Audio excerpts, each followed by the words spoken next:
Hi hello welcome back to creative living. వేళ్ళు జుర్రుకుంటూ తినే బెండకాయ మజ్జిగ పులుసును ఎలా తయారు చేసుకోవాలో చూద్దాం. చూడ్డానికి చేయడానికి చాలా సింపుల్గా ఉంటుంది. దీని తయారీ విధానం చూద్దాం.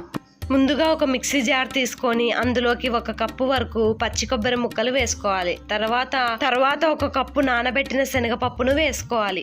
తర్వాత ఇందులోకి చిన్నవైతే 2 పచ్చిమిర్చి, పెద్దవైతే 1 పచ్చిమిర్చి యాడ్ చేసుకోవాలి.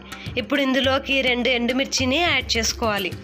ఇప్పుడు ఇందులోకి 1 టేబుల్ స్పూన్ వరకు ధనియాలను యాడ్ చేసుకోవాలి. ఇందులోకి కొన్ని వాటర్ని యాడ్ చేసుకుంటూ చాలా మెత్తగా మిక్సీ పట్టుకోవాలి. తర్వాత ఒక కడాయి పెట్టేసి కడాయి బాగా హీట్ అయిన తర్వాత ఇప్పుడు ఇందులోకి 2 టేబుల్ స్పూన్ల ఆయిల్ని యాడ్ చేసుకోవాలి. ఇప్పుడు ఇక్కడ చూపించిన విధంగా బెండకాయలను కట్ చేసుకొని ఇలా ప్యాన్లో బాగా వేయించుకోవాలి. ఇప్పుడు వీటిపైన ప్లేట్ మూసేసి బెండకాయలు బాగా మగ్గేంత వరకు వెయిట్ చేయాలి. ఇక్కడ చూపించిన విధంగా బెండకాయలు బాగా మెత్తబడేంత వరకు కుక్ చేసుకొని వీటిని ఒక ప్లేట్లోకి తీసుకోవాలి. ఇప్పుడు అదే ప్యాన్లో 1/2 టేబుల్ స్పూన్ వరకు ఆవాలను యాడ్ చేసుకోవాలి. ఇప్పుడు ఇందులోకి 2 ఎండుమిర్చిని ఇలా తుంచి వేసుకోవాలి. తర్వాత ఇందులోకి 1 పచ్చిమిర్చిని యాడ్ చేసుకోవాలి. చిన్నవైతే 2 యాడ్ చేసుకున్నా చాలు. ఇప్పుడు ఇందులోకి సన్నగా కట్ చేసుకున్న అల్లం ముక్కలు యాడ్ చేసుకోవాలి. ఇవి ఇలా బాగా వేయించుకున్న తర్వాత ఇప్పుడు ఇందులోకి 1/2 టేబుల్ స్పూన్ వరకు పసుపును యాడ్ చేసుకోవాలి. ఇప్పుడు ఇందులోకి 2 చిటికెళ్ళ ఇంగువను యాడ్ చేసుకోవాలి. ఇప్పుడు ఇందులోకి 1 కప్పు వరకు వాటర్ని యాడ్ చేసుకొని ఈ వాటర్ బాగా మరిగేంత వరకు వెయిట్ చేయాలి. వాటర్ ఇలా బాగా పొర్లుతుండగా ఇందులోకి ముందుగా మిక్సీ పట్టుకున్న కొబ్బరి పేస్ట్ని ఇందులోకి యాడ్ చేసుకోవాలి.